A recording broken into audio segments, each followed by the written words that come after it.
When I was born, the doctors told my mom, your daughter has no amniotic fluid around her at all. So when I was born, it was a miracle that I came out screaming.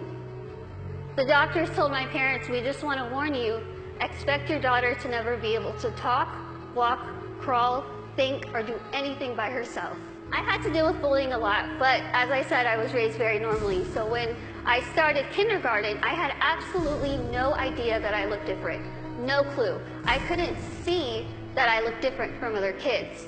I think of it kind of as a big slap of reality for a 5-year-old because I went into school first day decked out in Pocahontas gear. I was ready. I went in with my backpack that looked like a turtle shell because it was bigger than me. And I walked up to a little girl, I smiled at her. She looked up at me like I was a monster, like I was the scariest thing she'd ever seen in her life. I thought the day was going to get better, and unfortunately it didn't. The day kind of got worse and worse, and a lot of people just wanted to have absolutely nothing to do with me, and I couldn't understand why. Why? What did I do? I didn't do anything to them.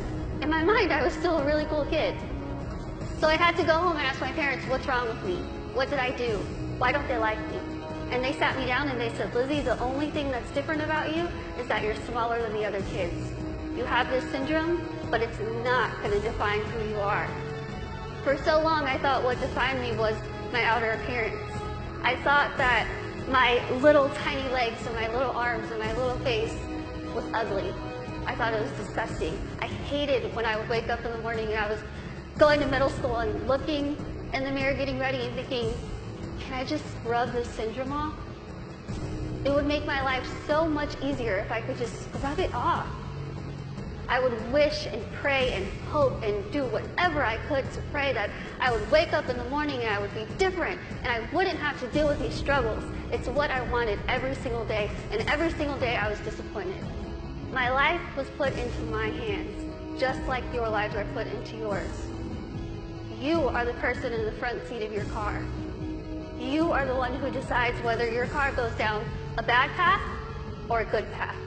You are the one that decides what defines you.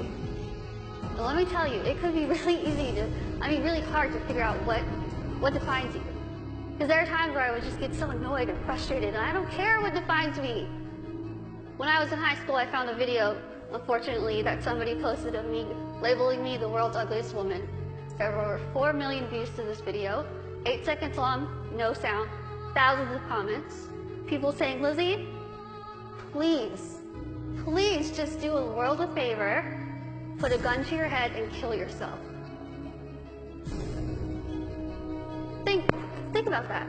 If people told you that, strangers told you this. I cried my eyes out, of course, and I was ready to kind of fight back, and something kind of clicked in my head, and I thought, I'm just going to leave it alone. Then I started realizing, am I going to let the people who called me a monster define me? Am I going to let the people who said kill it with fire define me? No.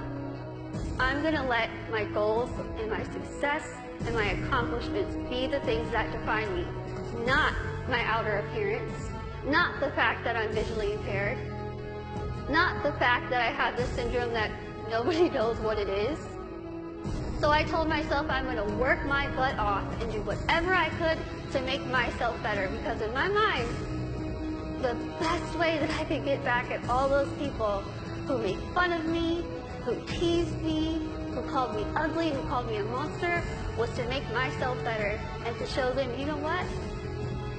Tell me those negative things, I'm going to turn them around and I'm going to use them as a ladder to climb up to my goals. That's what I did. I told myself I wanted to be a motivational speaker, I want to write a book, graduate college, have my own family, my own career. 8 years later, I'm standing in front of you still doing motivational speaking. First thing, I accomplished it. I wanted to write a book. In a couple weeks, I will be submitting the manuscript for my 3rd book.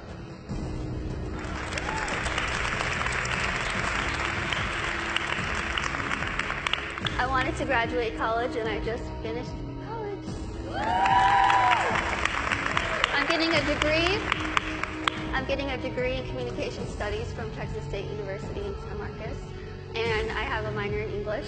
I really tried to use real life experience while I was getting my degree, and my professors were not having it. But I wanted to have, lastly, my own family and my own career, and the family part is kind of down the line. My career part, I feel like I'm really doing well with it, considering the fact that when I decided I wanted to be a motivational speaker, I went home, I sat in front of my laptop, went to Google, typed in how to be a motivational speaker. I'm not even joking. I worked my butt off. I used the people who were telling me that I couldn't do this to motivate me. I used their negativity to light my fire to keep going. Use that. Use that.